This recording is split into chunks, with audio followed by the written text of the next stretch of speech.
Bom dia, boa tarde, boa noite. Hoje nós vamos falar sobre transformadores. Basicamente, o assunto de hoje nós falaremos sobre transformadores monofásicos, ou seja, que tem uma fase só. São esses transformadores pequenos que a gente vê, transformador 220 para 110, transformador de 220 para 12 volts. São esses transformadores que a gente vê com baixa tensão, utilizados no dia a dia, né? A gente sabe que existem os transformadores de alta tensão, que são os transformadores trifásicos, que a gente vê em toda a nossa rede elétrica. Então, quando a gente olha para a rede elétrica que a gente tem nas cidades, né, e nas estradas, a gente vê esses transformadores pendurados nos postes. Esses transformadores são os trifásicos e será o nosso próximo assunto. Hoje nós veremos então transformadores monofásicos. Esses transformadores monofásicos, o princípio básico do transformador é o que a gente já viu em eletromagnetismo, onde a gente tem uma bobina, né, e passa uma corrente elétrica nessa bobina que acaba gerando um campo magnético. Esse campo magnético é mais forte no interior da bobina, e a gente viu também que quando a gente coloca um material ferroso no interior dessa bobina, ele aumenta a intensidade do campo magnético, ou seja, forma como se fosse um ímã, né? Um eletroímã, que a gente já viu, com essa bobina. Tá? Então o princípio básico do transformador é esse. Lembrando ainda que o transformador é um componente muito importante em eletrônica, principalmente, tá? E em todos os equipamentos, normalmente na maioria dos equipamentos eletrônicos existe um transformador, porque eu preciso rebaixar minha tensão de 220 para tensões em níveis de eletrônica, né? Ou seja, 5 volts, 12 volts, 3,3 volts. Tá? Então nós precisamos, basicamente, nós temos em todas as fontes, seja de celular, seja de computador, nós teremos transformadores dentro. O transformador, eu estou dando um exemplo só de transformador rebaixador, ou seja, de 220 para 12 ou 220 para 5, né? Mas esse transformador pode ser elevador também de tensão. Tá? Então a gente também vai ter transformadores que elevam a tensão de 12 para 220, de 12 para 50, de 12 para 127. Tá? Então todos esses exemplos são transformadores que são utilizados no dia a dia, certo? Então a gente vai ver a gente muitas vezes não vê que esse transformador está dentro de uma fonte, mas sabe que essa transformação está sendo feita ali dentro. Quando eu coloco ferro no interior da bobina, eu formo um circuito magnético. Então, esse circuito magnético ele pode ser fechado ou aberto. Nesse nosso exemplo, eu tenho um circuito magnético aberto, ou seja, o meu fluxo magnético vai até as extremidades do circuito magnético. Ali eu tenho um gap, ou seja, aquele espaço que eu tenho ali entre os dois, o meu circuito magnético de ferro, ali a gente chama gap, que é o espaço entre o polo norte e o polo sul que eu vou ter ali. Tá? Então, um material pode formar um circuito magnético, tá? Onde eu tenho o fluxo percorrendo o ferro, tá? E vai formar também um polo norte e um polo sul nas extremidades desse material. Tá? O que a gente pode ver aqui? Se a tensão e corrente forem contínuas, esse fluxo vai ficar só num sentido. Então ele vai ficar aparecendo ali o norte e o sul. Então se eu tiver tensão DC, corrente DC, eu vou ter o polo norte e o sul fixos ali e o material fica imantado, a gente pode dizer assim. Se eu tenho tensão e correntes alternadas, esse fluxo vai ficar variando no tempo conforme vai variar minha tensão e minha corrente. Ou seja, vai ficar invertendo o sentido do campo magnético conforme minha tensão vai ser máxima, minha corrente vai ser máxima, minha tensão vai ser mínima, minha corrente vai ser mínima. Tá? Então, esse é um dos princípios que a gente vai ver na sequência aqui para fazer o transformador funcionar também.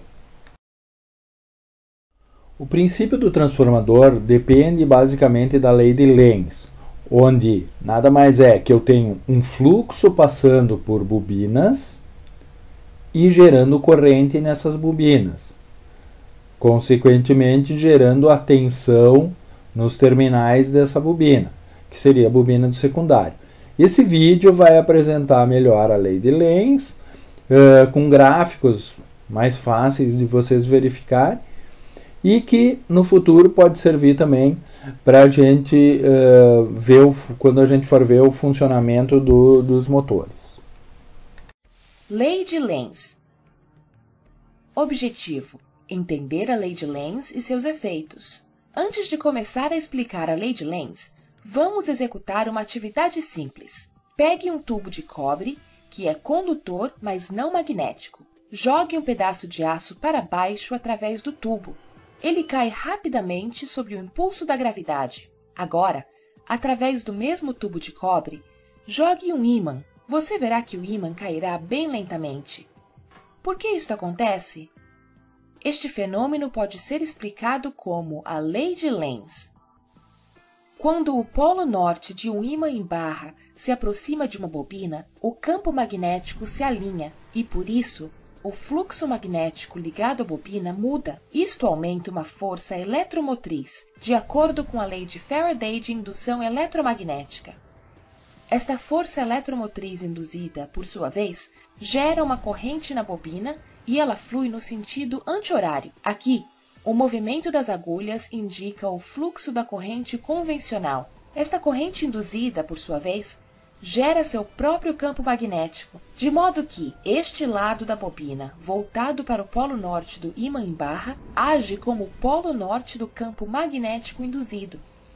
Assim como os polos se repelem entre si, o campo magnético secundário tende a se opor na aproximação de um ímã em barra e a energia mecânica gasta ao sobrepor esta força repulsiva é convertida em energia elétrica.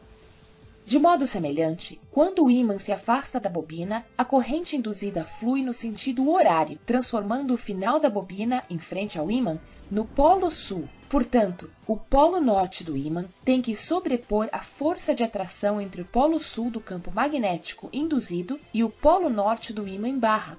Novamente, a energia mecânica necessária para sobrepor a atração é convertida em energia elétrica. Deste modo, vimos a direção da corrente e do campo magnético e o movimento para frente e para trás do ímã em barra. A partir disso, podemos ver que uma força eletromotriz induzida gera uma corrente em uma direção tal que o campo magnético secundário induzido se opõe ao campo magnético, induzindo a corrente. Isto é conhecido como lei de Lenz. Para verificar a declaração acima, imagine por um momento que o polo norte de um ímã que se aproxima da bobina induz uma corrente que flui no sentido horário da bobina. Como resultado, a extremidade da bobina, voltada para o ímã, se torna o polo sul. Assim, devido à atração inerente entre os polos desiguais, o ímã será automaticamente pressionado na direção da bobina, sem desprender qualquer energia mecânica, o que significa que a energia elétrica pode ser produzida sem executar qualquer trabalho mecânico. Isto viola a lei de conservação de energia. De fato, para satisfazer a lei de conservação de energia, é essencial que a corrente induzida flua nesta direção, e este efeito magnético produzido pela corrente induzida vai se opor ao campo magnético externo. Neste caso, o movimento relativo do ímã em relação à bobina induz a força eletromotriz nesta direção, de forma a se opor à aproximação ou retirada do ímã. Agora, vamos voltar ao exemplo que consideramos no início.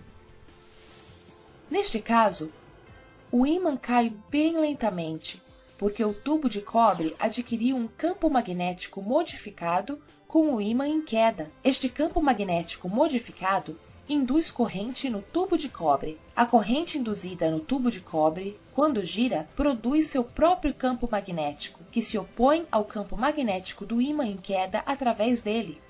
Por isso, o ímã cai bem lentamente através do tubo de cobre. Então, conforme a lei de Lenz, eu preciso, para gerar tensão e corrente no secundário do meu transformador, eu preciso ter um campo magnético variável, se aproximando ou se afastando de uma bobina. Como no princípio do transformador, como é que eu gero isso? Eu tenho justamente a tensão primária e a corrente primária é uma tensão variável. Isso gera um fluxo variável, tá, no secundário. Esse secundário, então, por sua vez, através de indução, o fluxo variável vai gerar também uma tensão no secundário variável. Então, o que eu tenho basicamente no meu transformador monofásico? Eu tenho um circuito magnético fechado, que a gente chama de núcleo, tenho uma tensão ou uma voltagem no primário, uma corrente no primário, eu tenho uma quantidade de enrolamentos ali no primário, que se chama espiras, então quantas voltas de fio eu dei no enrolamento primário. E tem o meu enrolamento secundário, que está separado do primeiro, não tem nenhuma ligação elétrica com o primeiro enrolamento, certo? A única relação entre os dois é o fluxo e que eles estão no mesmo caminho magnético. Tá? Então eu vou ter uma tensão secundária, uma corrente secundária que está saindo, a gente pode ver, ó, a corrente primária está entrando, ou seja, eu estou alimentando esse transformador, e a corrente secundária está saindo, alimentando uma determinada carga, que é essa função do transformador, né? Então se eu tivesse, por exemplo, um transformador 220 para 12 volts alimentando um celular, então minha corrente está saindo do transformador e alimentando essa bateria do celular ou algum outro equipamento. Tá? Então, no secundário também eu vou ter uma quantidade de espiras, que é a quantidade de espiras do secundário. Tá? Então, essa tensão, esse fluxo variável que eu tenho no secundário, gera uma tensão no secundário.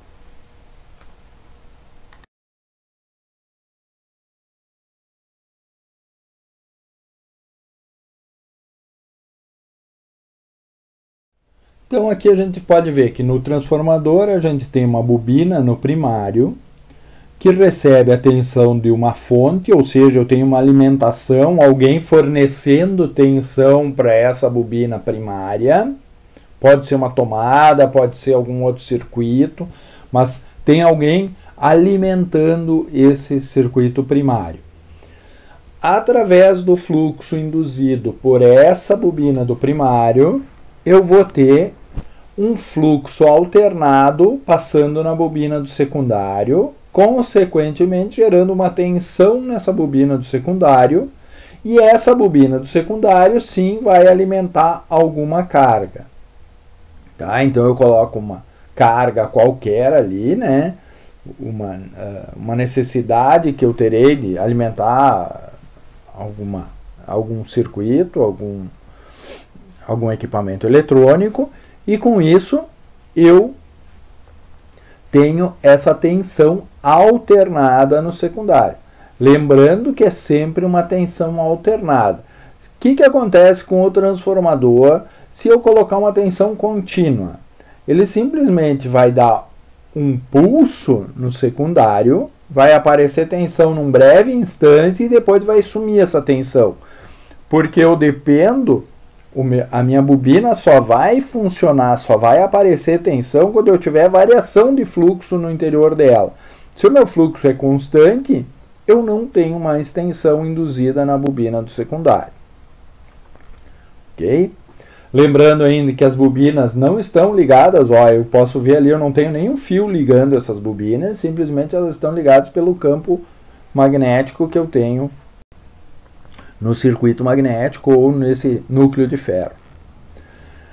Ainda aqui, ó, o transformador não cria energia. Ah, mas eu tenho 12 volts no primário e 220 no secundário, então ele criou essa tensão. Não, ele simplesmente transforma isso. Então eu tenho a mesma potência que eu tenho na entrada, eu tenho na saída. Isso considerando o transformador ideal, né? Então, essa mesma potência que eu vou ter na entrada vai aparecer na saída. Ou seja, minha potência do primário é igual à potência do secundário, que também eu posso entender como potência de entrada e potência de saída. O que eu tenho na potência de entrada? Tensão do primário vezes a corrente do primário. O que eu tenho na bobina do secundário? Então, tensão do secundário, corrente do secundário. Ou seja, minha tensão no primário vezes a corrente no primário vai ser igual ao que eu vou ter na saída, né? Tensão de saída e corrente de saída, ok? Então, ele não está criando nada, ele simplesmente transforma uma tensão mais alta numa tensão mais baixa, ou uma tensão mais baixa numa tensão mais alta.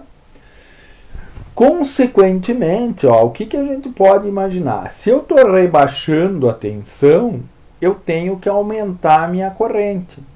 Então, se eu estou rebaixando um transformador rebaixador de tensão, o que acontece com a minha corrente no secundário tem que aumentar. Dá para ver claramente isso por essa fórmula, né? E ao contrário também. Então, se eu estou se eu estou aumentando a minha tensão no secundário, consequentemente, minha corrente do secundário terá que ser menor proporcionalmente à minha corrente do primário.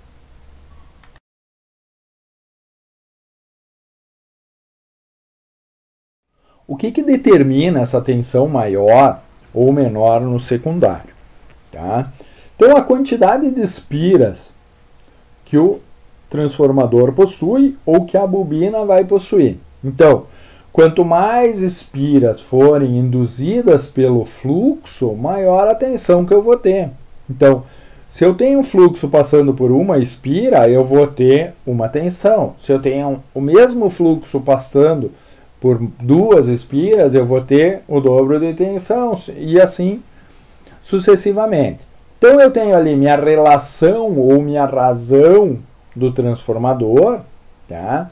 Então, razão ou relação de tensão é a tensão do primário sobre a tensão do secundário, que vai ser igual ao número de espiras que eu tenho no primário pelo número de espiras que eu tenho no secundário. Então essa é a razão ou relação de tensão que eu tenho no meu transformador. Então, essa razão sempre vai ser do primário para o secundário. Tá? Então, a minha razão de tensão é o número de espiras do primário pelo número de espiras do secundário. Tá? E aí eu tenho minha razão ou relação de corrente, ou seja, a razão do transformador sempre vai ser o número de espiras do primário pelo número do secundário. E eu posso ver, então, que eu vou ter na corrente ao contrário. Ter bastante cuidado disso, tá? Então, vocês podem ver que na corrente ali, ó, o que eu tenho na relação de tensão, eu tenho tensão do primário sobre tensão do secundário, e na relação de corrente eu vou ter a corrente do secundário sobre a corrente do primário.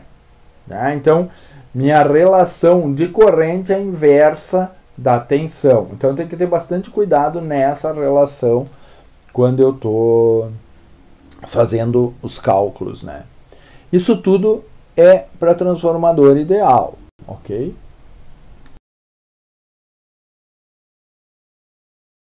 Aqui vocês podem ver então alguns modelos de transformadores monofásicos, né, de baixa potência, onde eu tenho normalmente as informações que aparecem no meu transformador são tensão de entrada, tensão de saída, a potência total dele, principalmente para eu saber que carga, qual a quantidade de carga que eu posso estar colocando no secundário, né? Então isso é bastante importante. Tá? Ainda eu tenho, em alguns transformadores vai aparecer fator de potência, que a gente vai ver na sequência. Lembrando que a potência do transformador é dada em VA, volt-amperes, é aquele nosso S que a gente tinha lá no triângulo de potências, né? E aqui eu tenho a simbologia de alguns transformadores. Então, transformador com núcleo de ar, ele aparece ali as duas bobinas, representando as duas bobinas sem nada no meio, né? Então, transformador com núcleo de ferro silício, ele vai aparecer ali então as duas bobinas com um tracinho no meio. Então, esse tracinho representa que eu tenho ferro no meio do transformador. Tá? E o terceiro ali é o autotransformador, ou seja, normalmente quando eu tenho um transformador rebaixador de tensão, por exemplo, 220 para 110, eu posso usar uma única bobina para tirar uma derivação para o secundário. Tá? Então, a gente chama de autotransformador.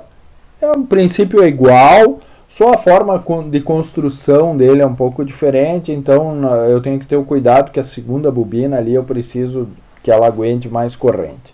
Somente essa diferença, mas também funciona no mesmo princípio dos outros.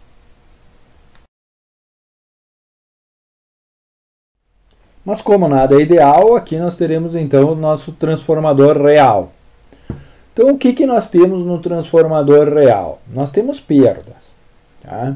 Então as perdas que eu vou ter basicamente se concentram em perdas nos enrolamentos de cobre, tá? Então a resistência que eu vou ter nesse fio longo lá enrolado, né? Então são as perdas de cobre que a gente chama, ou da resistência dos fios.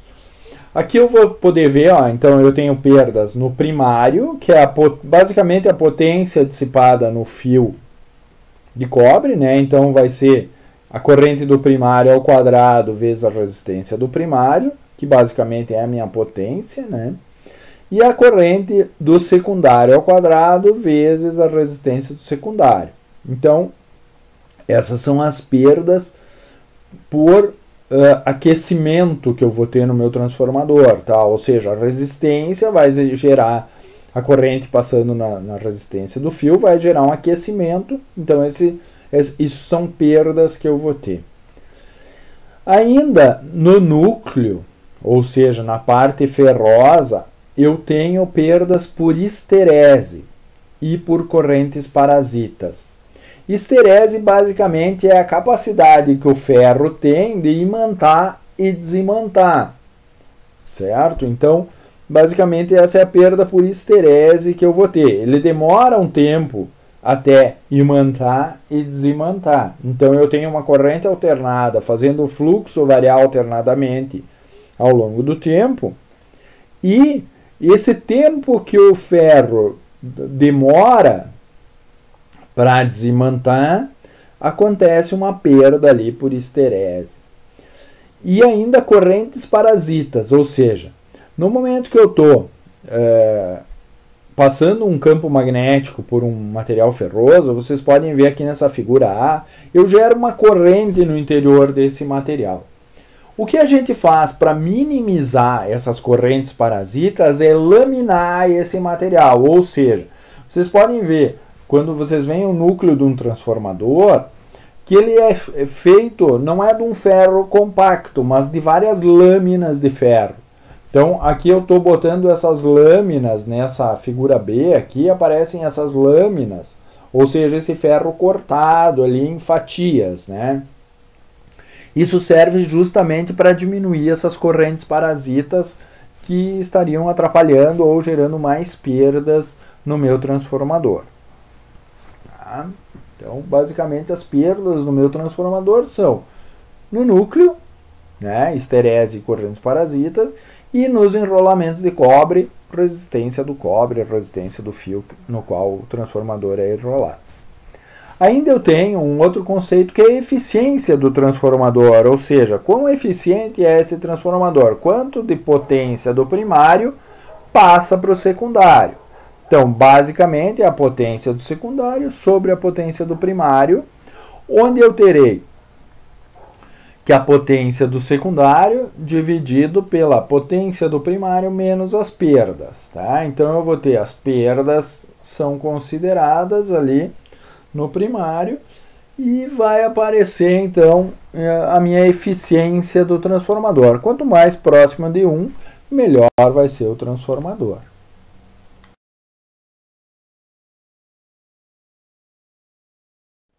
Então, como eu já disse, a potência do transformador é dada em volt-amperes, né? O meu S lá do triângulo de potências, né? E a gente vai ter ali como potência de entrada, Vp e P, potência de saída, Vs e S.